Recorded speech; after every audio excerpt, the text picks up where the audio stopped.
پاکستان کس طرح ایک بڑے اسپتال میں تبدیل ہوتا جا رہا ہے، اس پر کوئی بات ہی نہیں کر رہا۔ اس مسئلے کا فوری حل نہ کیا گیا تو پھر چاہے ہم معاشی طاقت بھی بن جائیں تو ہمارے پاس اس کا کوئی حل نہیں رہے گا، کیونکہ کسی بیماری کے شکار شخص کو تو اچھی میڈیکل فیسلٹیز دیکھ کر ٹھیک کیا جا سکتا ہے، لیکن جس کی پیدائش ہی بیماری کے ساتھ ہو اس کا کیا حل کریں گے؟ ترقی پذیر ممالک کی طرح پاکستان میں بھی اتنے مسائل ہیں کہ یہ سمجھ نہیں پڑتا کہ کون سا مسئلہ زیادہ بڑا مسئلہ ہے اور کس کا حل پہلے ضروری ہے۔ اور جب ہم بڑے بڑے مسئلوں کی بات کرتے ہیں تو ان میں سے ایک مسئلہ صحت کی سہولیات کے فقدان کا سامنے آتا ہے، اور جب ہم صحت سے متعلق بات کرتے ہیں تو زیادہ تر جو بات ہوتی ہے وہ یہی ہوتی ہے کہ ملک میں ہاسپٹلز کم ہیں، میڈیکل فیسلٹیز کم ہیں، ڈاکٹرز کی تعداد کم ہے، پیرامیڈکس کی تعداد کم ہے، ملک میں مفت ادویات کی قلت ہے، ادویات کی کوالٹی کی بات ہوتی ہے۔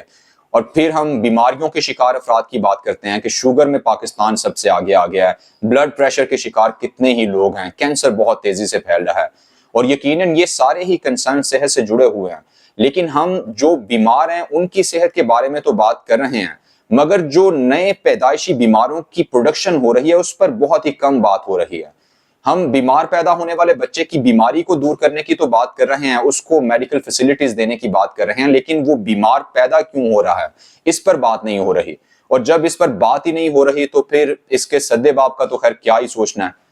ہم آبادی کے بے ہنگم اضافے پر بھی بہت بات کرتے رہتے ہیں کہ یہ ملک کے لیے بہت بڑا مسئلہ ہے، اور یقیناً یہ ہے بھی، لیکن اس سے بھی بڑا مسئلہ بیمار آبادی میں اضافہ ہے، اور جب تک اس مسئلے کا حل نہ کیا گیا تو چاہے آپ جو بھی کر لیں آپ اپنے لوگوں کو صحت مند نہیں رکھ سکتے، چونکہ وہ صحت مند پیدا ہی نہیں ہو رہے۔ پاکستان میں اس وقت 5 سال سے چھوٹے 40% بچے سٹنٹڈ گروتھ کے ساتھ ہیں، یعنی لو برتھ ویٹ کے ساتھ وہ پیدا ہوئے ہیں، جن کی گروتھ ایک نارمل بچے کی طرح نہیں ہو رہی۔ کسی کا جسم نارمل گرو نہیں کر رہا تو کسی کا دماغ ایک نارمل بچے کی طرح گرو نہیں کر رہا، یعنی ہر 10 میں سے 4 بچے، ہر 100 میں سے 40 بچے ایک نارمل بچے کی طرح پیدا نہیں ہو رہے، گرو نہیں کر رہے۔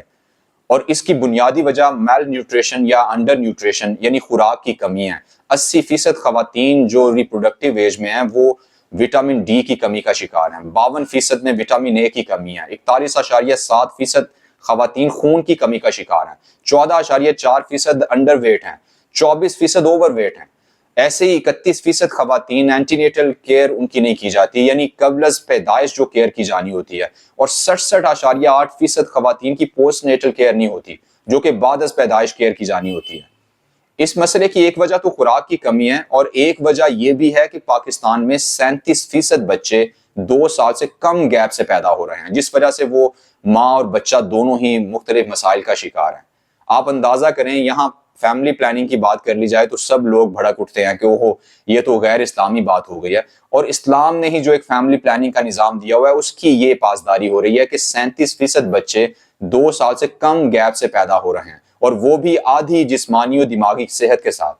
اور کل انہی بچوں نے ہی وہ نوجوان بننا ہے جن نوجوانوں کو ہم اپنا مستقبل گردانتے ہیں، اور اگر یہ اس حالت میں پیدا ہو رہے ہیں تو پھر ہمیں اپنے مستقبل کا بھی صحیح ادراک ہو جانا چاہیے کہ وہ کیسا ہی مستقبل ہوگا۔ اور آپ دیکھیں کہ یہ انڈر نیوٹریشن کی وجہ سے پیدا ہونے والے مسائل کا ملک کی اکانومی پر کتنا بڑا امپیکٹ پڑتا ہے۔ یہ پاکستان کو $17 بلین میں پڑتی ہے۔ وہ اس طرح کہ یہ بچے کمزور ہونے کی وجہ سے ملک میں 69 لاکھ بچے ڈائریا اور نمونیا کا شکار ہو جاتے ہیں، جن میں سے 30,525 بچے مر بھی جاتے ہیں، اور ایسے ہی 3196 مائیں بریسٹ یا اوورین کینسر کی وجہ سے مر جاتی ہیں۔